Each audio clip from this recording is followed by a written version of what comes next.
Who does Benny Safdie play in The Odyssey? Agamemnon explained. Warning: this video contains spoilers for Christopher Nolan's The Odyssey and discusses major events from Homer's Iliad, Odyssey, and later Greek mythology. Some events shown in the film draw from myths beyond the Odyssey itself. Now, let's begin. Christopher Nolan's The Odyssey is filled with A-list stars. Matt Damon plays Odysseus. Tom Holland is Telemachus. Anne Hathaway brings Penelope to life. Zendaya appears as Athena.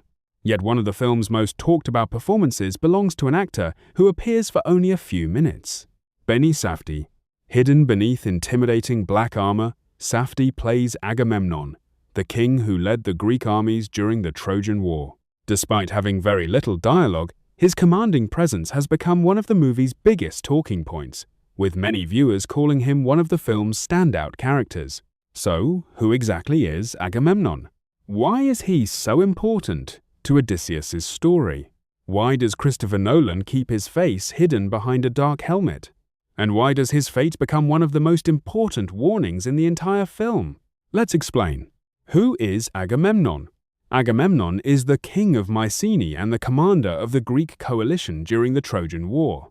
He is also the older brother of Menelaus, the Spartan king whose wife, Helen, was taken to Troy. When Helen disappears, Agamemnon unites the kings of Greece and launches the greatest military campaign in Greek mythology. Among the warriors fighting under his command are Odysseus, Achilles, Ajax, Nestor, and many other legendary heroes. Although the Odyssey takes place after the Trojan War, Agamemnon's decisions continue to shape the entire story. His victories come at an enormous personal cost. Benny Safdie's powerful performance. Christopher Nolan cast filmmaker and actor Benny Safdie as Agamemnon. Although Safdie appears in only a handful of scenes, critics and audiences have praised the sheer authority he brings to the role. Much of his performance relies on silence. His towering black armor, slow movements, and unwavering posture make Agamemnon feel less like an ordinary king and more like an unstoppable force. Many reviewers have compared his appearance to Darth Vader, or even Nolan's own Batman because of the intimidating helmet that conceals most of his face. Rather than dominating scenes with speeches, Safdie lets his physical presence do the work. Even when he says very little, audiences immediately understand why every Greek king follows his command. Why is Agamemnon so feared? Agamemnon isn't simply another warrior. He is the supreme commander of the Greek alliance. Kings who normally rule their own kingdoms answer to him during the Trojan War. But power comes with terrible choices. Before the Greek fleet can even sail to Troy, the winds mysteriously stop. According to Greek mythology, the goddess Artemis is angry with Agamemnon. The only way to continue the expedition is through an unimaginable sacrifice. His own daughter. In one of Greek mythology's darkest stories, Agamemnon agrees to sacrifice Iphigenia so the Greek fleet can finally reach Troy. Whether interpreted literally or symbolically, that decision forever changes his family. It also becomes one of the defining moments of his life. Christopher Nolan includes this tragedy as one of the emotional foundations of Agamemnon's character, showing that victory in war often begins with unbearable personal loss. His rivalry with Odysseus.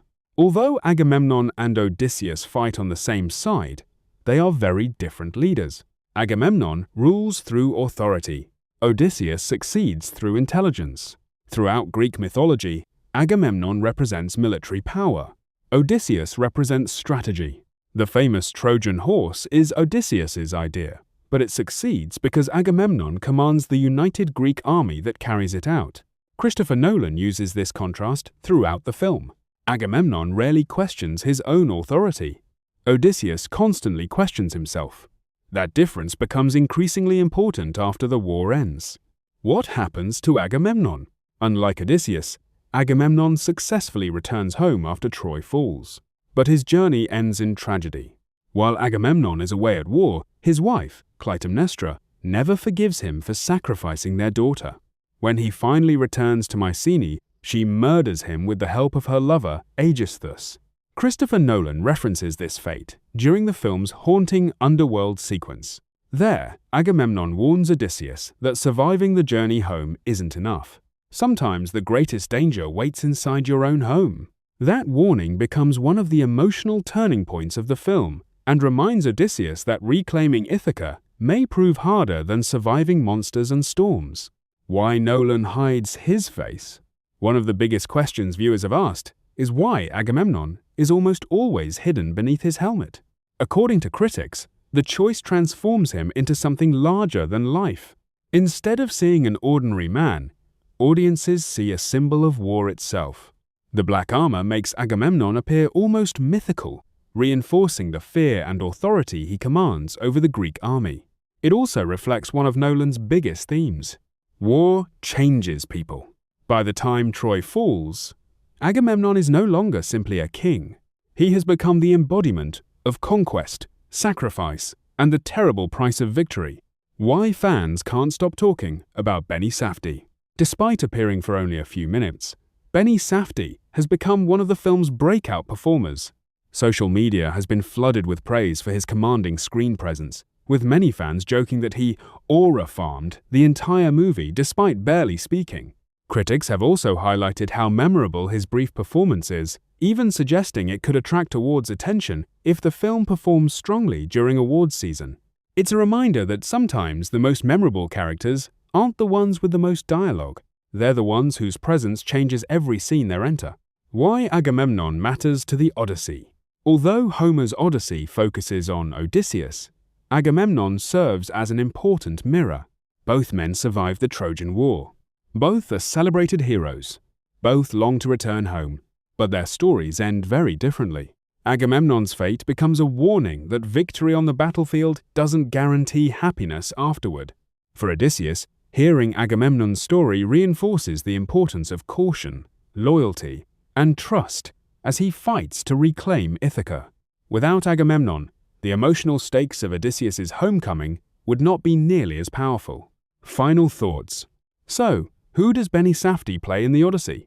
He plays Agamemnon, the legendary King of Mycenae, commander of the Greek armies during the Trojan War, and one of the most tragic figures in all of Greek mythology. Although his screen time is brief, his presence dominates every scene. Through striking armor, quiet authority, and a haunting warning from beyond the grave, Benny Safdie turns Agamemnon into one of Christopher Nolan's most unforgettable supporting characters. Sometimes, the greatest impact isn't measured by how long a character appears on screen. It's measured by how impossible they are to forget. What did you think of Benny Safdie's Agamemnon?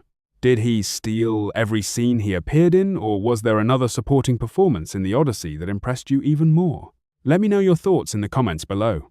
If you enjoyed this video, don't forget to like, subscribe, and turn on notifications for more The Odyssey explainers, Greek mythology, movie breakdowns, hidden details, and entertainment news.